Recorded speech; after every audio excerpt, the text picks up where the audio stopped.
questions come up, I'll ask, but I kind of want to just let you guys, you know, show us what we're looking at. Okay. How do you want to start it? You want to start at the start-finish? What do you think is the best way for this to make sense? I think we could hit start-finish on the backside. Okay. At this point, right? Yeah. Let's go to Lakeshore. We'll take it off at 2.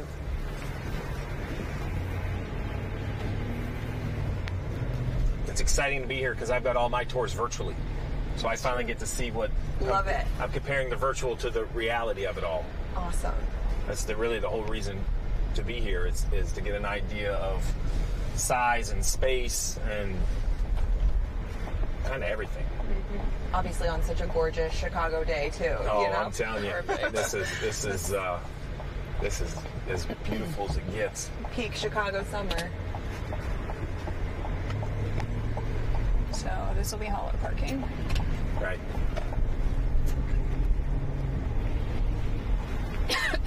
Also in terms of like the fan experience and where fans are going to be able to like be watching from, feel free to like kind of tell me a little bit about that as well.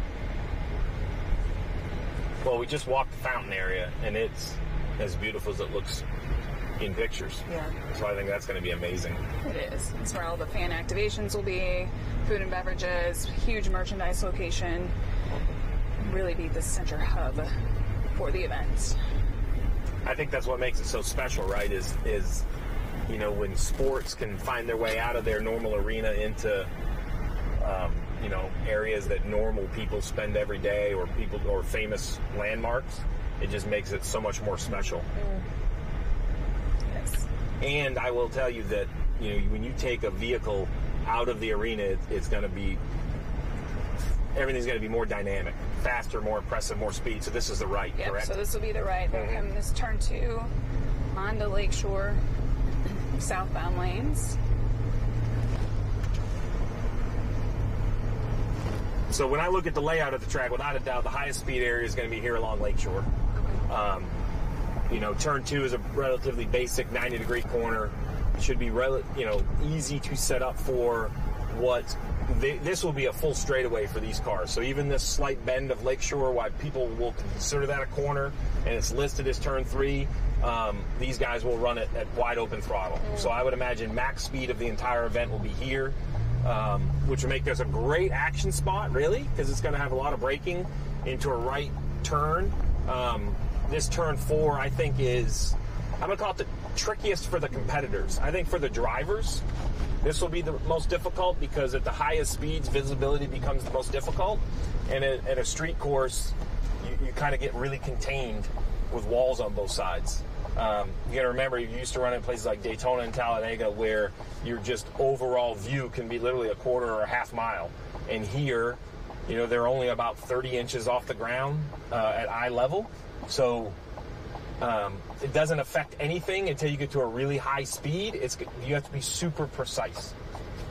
Because as we sit here at traffic, right, where we're looking, the competitors are going to have to look so much further out to try to put their cars where they are at the speeds that they run. And then this is going to be a little tricky, right, because this is 3, 4, this is 5. 4, 5, yes. 4, 5. Yep. 4 is also going to be interesting because this is going to be the narrowest section right here. The connection of 4 to 5 is going to be narrow, which, you know, people hear narrow as, you know, maybe a negative. I actually think it's really good. I think sometimes the best road courses, the best street courses in the world have some natural kind of thinning moments to get the cars kind of lined up for more overtaking and passing. I think that's what this narrow area will do right here, is get everybody kind of reorganized. And then you know, kind of start heading back the same direction. And I think, you know, what makes this very difficult for the competitors, great for the fans, is if we go down this straightaway, it'll be one of really only 2 left-hand corners. There's a couple gradual lefts, but there's really only 2 left-hand corners, turn 1 and now turn 6. Because we're basically heading back directly towards turn 1. And describe for, you know, a NASCAR fan the difference between a right turn and a left turn. Well, so 95% of our circuits are all left turns. When we run ovals, it's all left turns. when we start to run street courses or road courses, we go both directions. Left turns are much more comfortable normally. The driver's on the left. So, you know, Julie driving here, it's easier for her to understand where the left front corner of her car is. What's going to make this entire circuit very challenging is turning to the right. You know, the hardest, anybody who's ever parked their car knows, you know, we've all backed out of that spot and then try to pull forward, and you're trying to judge where that right front corner of your car is. Well, then try to do that at 130 miles an hour. And it's just a very tough location. This left is going to be interesting, and things that I see in person that I didn't see on the simulation will be as we turn left and kind of cross over the bridge, that slight downhill elevation, that is, I think, going to be harder than the teams maybe have expected. When you go flat, the cars perform the best. Uphill's even better because you're kind of pushed into the uphill, if you can imagine, like climbing in a fighter jet. Well, the opposite on the downhill. So now you kind of, as we head out of 6 towards turn 7, right? That's the right turn. Yep. I think it's kind of blind, right? Like, we don't see the stoplight yet, and the challenge, you know, it's no problem at 31 miles per hour, but at the speed they're going, you're probably going to be out of the gas before you actually see the point. So the brake marker is going to be real interesting. Now here they're going to go to the left side, right? Yep. Oncoming traffic, Lane, which would be a great, that's a better transition for them.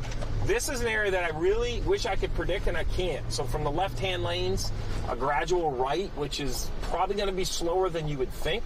I think that right's going to really kind of jump up on you. But then this big sweeping left is going to be fascinating to see how the teams run this. I think it's going to be close to wide open. I don't think it's either going to be close to wide open, or what it could be, which sometimes is even better, is that really uncomfortable, you don't have to use the brake pedal to slow down, but the car isn't perfectly stuck, so you're just really modulating the gas pedal right kind of on the edge of grip, which will make it really nice. It'll make... So racing sounds silly, but you got to have good cars and bad cars to make racing good. Someone has to be slow to be passed. So when you have a challenging corner like that, where cars can struggle, you then as a competitor, if I was bringing a car here, I would think that if I get my car good through that sweeping left-hander, then coming into turn 11 right down here would be the 90. That would be a great passing zone, because I could, if I can kind of get close to your bumper when we finally get down to turn 11 and have to make a right-hand corner, you know, I can then outbrake you, or I'll be carrying more speed than you. I think what's interesting about this track for me, now that I'm here and seeing it from a fan's perspective, is from the center. Julie has all the fancy terms of what they're calling it, but like where the fountain is, or where 1 and 6, or where the paddock area or the paddock club is. Yeah. It's, you know, normally when you see a north of 2 mile road course, you know, over 2 mile road course, it winds through the hills of Watkins Glens or the wine country of Sonoma, and they're both very beautiful. But you only really see the car once. It comes, it goes, and it's gone for another, say, 1 minute and 10 seconds. Here in the right positions, you know, you're going to be able to see more than one side of the racetrack. If you're at really the south end of the paddock club, I would imagine from that elevation you're going to get to see the exciting kind of challenge and tumble into turn 1, but you'll also see the cars coming back at you into turn 6. So you get a real good reference. Yeah, and here we'll have this will probably be our largest grandstand right here at this corner. This will be great, because that's, like I said, out of that really challenging, out of the, what's they call that, the loop there? Circle. Yeah, the circle. It's going to be, this right-hand corner is going to be a for sure passing and overtaking position. I actually think this is going to be, it'll be interesting if the competitors decide if they want to pass here in turn 11 or turn 12. You know, races are kind of like living, breathing things, and they kind of change. And I've worked with enough race car drivers to know they'll kind of ruin any good theory you bring up.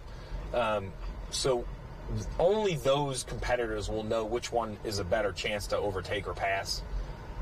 I think it's going to be 11. I don't think you're going to want to wait to 12, because I think the move from 11 to 12, it's short enough. I think you're going to have to make some contact in 12 if you're going to pass a person, which some of the beauty of a street course is. So what this, I think, is going to bring to you is that the fan who's never seen a NASCAR race is going to get the full experience.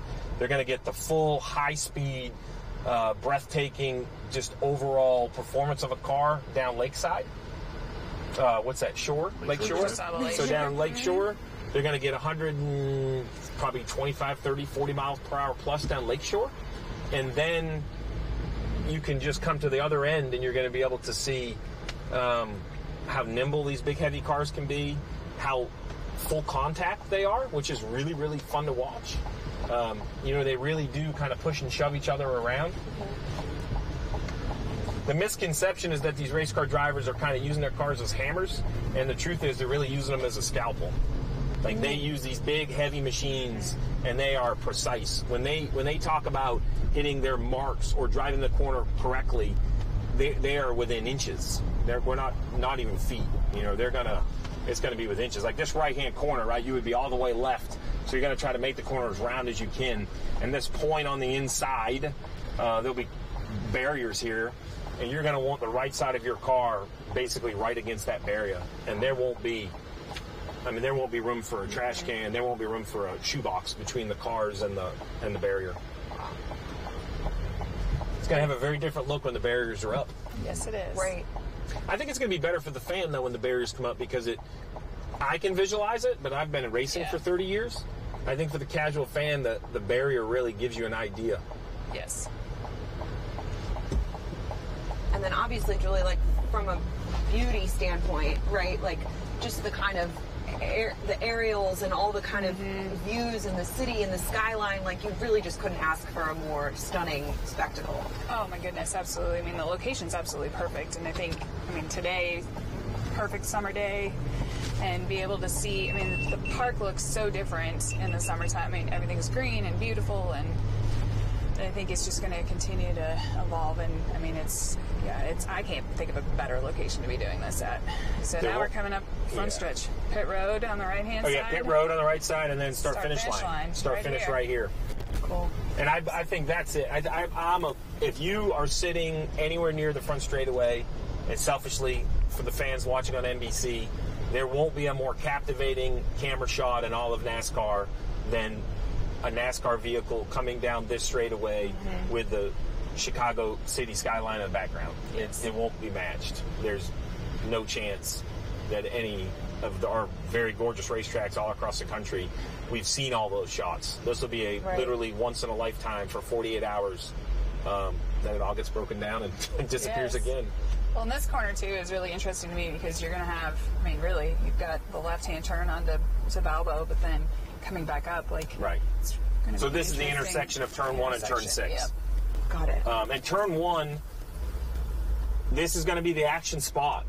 Anytime there's a restart, NASCAR starts double file, just like we sit here in traffic today. And going through this left-hander, this 90-degree left-hander double file will not be advantageous. So they're going to have to figure it out. And the more they figure it out, the better. So you'll figure that out, then a right. Back up. And then you go back to the high-speed end of the racetrack. I see. The concert.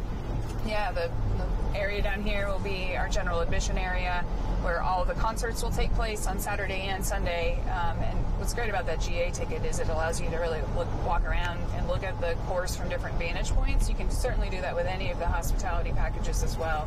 But that GA ticket, that's your area to just kind of roam and enjoy the race from whatever area you want to take it in at. It's such a cool way to kind of introduce, people that are maybe just wanting to see the concert to a sport that maybe they wouldn't, be interested in otherwise, and vice versa. Absolutely. That's a big reason why we wanted to have this music and racing festival. It's not just about the race. It's not just about the music, but really kind of create that festival, which, you see in Chicago all the time, these festivals throughout the summer, and we're just, trying to learn from that, provide a pretty unique experience, and our first street course race in the middle of it. I've been coming to the Chicago area for a long, long, long time, and this is really my first trip downtown Chicago. And I'm hoping that the NASCAR fan I hope it's a full mixture. I hope it's some local sports fans in one of the best sports cities in America wants to come out and see a new sport. I hope that the NASCAR fans want to come to a new city.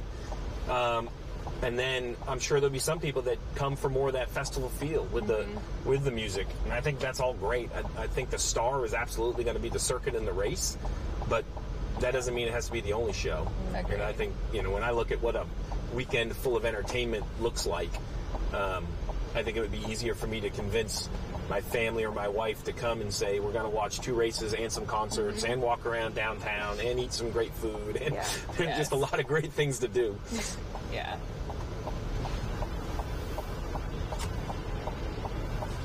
But one interesting thing for me is going to be, you know, I'm from Maine, so I'm well aware of the wonderful winters and what it does to the city streets. It's going to be interesting to see the challenges of the surface itself and the variety of surfaces. You know, challenges for the competitors make for great competition. You know, we don't want it to be easy for them, and I think there's some transitions of different surfaces that will make it really fun. Will there be any sort of repavement or kind of figuring out, or is it really just going to be on these roads that we're driving right now? The roads that you see right now is what they will be driving on. There was some work done over the last several months in just some specific areas, especially like as we go over the bridges. But really, I mean, that's part of running a street race, is being able to run on the streets that we drive on every single day. That's, I think, the thing that the sports fan should understand is street racing is not new. It's just brand new to NASCAR. You know, even in the 75 years of NASCAR, this is kind of going to be a monumental moment. I think it's spectacular. It's in Chicago. I think it would have been easier for everyone to take it to a city that we had, you know, some sort of long-standing relationship with. But I don't think that's NASCAR's move. Right? I think they are excited about growing the sport and growing the fan base and bringing the sport to areas that haven't got to experience it. But street racing isn't new. You know, other series have done it. Those, you know, we've all learned from what they do and how they do it, how they prepare. I'm sure Julie's talked to all of the different, you know, sanctioning bodies that have tried to put these events on. Because there's some challenges that come with it, both from the competitor, from us and NBC, from a lot of things, and you know, kind of embrace those, right? That's what makes it different. That's what makes it, sometimes the biggest challenges are what make it really entertaining. Yeah, the more I come through here, the more I think turn 4 is going to be the action spot. Yeah, it's going to be an action spot. Because you go from like 4 lanes to 2 after the highest speed straightaway. It's a funnel. Funnel is always fun to watch. And Steve, like, these guys are driving so fast on a course that they've never seen before. Like, what's kind of the preparation into learning the course before you ever see it in person? So I'm here today because I want to see this view, because I've seen this in the simulation. I have seen it. Each manufacturer has full live simulators, much like, think about pilots and how they go and get extra training. Those exist for race car drivers. All 3 of the manufacturers in NASCAR have it. But, you know, there's nothing like feeling every bump, every ripple. And what the challenge will be that, you know, the track won't be a completed circuit shut off to traffic until Saturday morning. So the amount of laps these competitors will get will be much fewer than what they would have at any other circuit. Now, my counter is they're the best in the world. So we get to see who can perform the best week in and week out, but I can't wait to see which one adapts the best.